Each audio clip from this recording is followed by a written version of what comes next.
Importantly, notice that he begins the psalm with a theological foundation. Look at verse 1.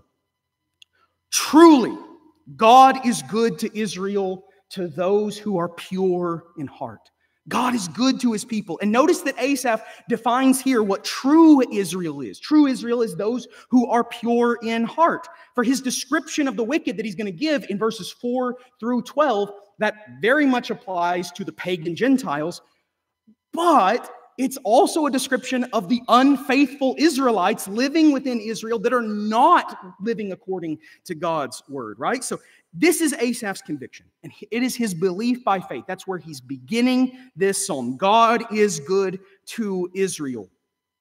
But I think that Calvin is right to notice that the first word, that truly, in Hebrew, it's ach, which has a nice little, like guttural rending to it, right? That he says that word, he sees in that as a very jarring word that the psalmist is using. Like Asaph is just finished from a fight, right? And now he's breathing that out.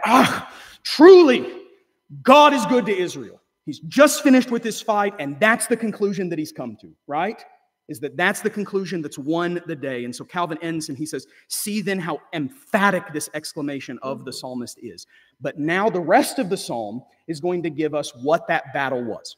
So this is the conclusion. Right from the beginning, this is the theological truth that won the battle in his heart and in his mind.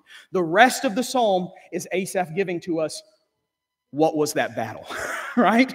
Where did he just come to wrestling with that conclusion and coming away to that, truly God is good to Israel. Well,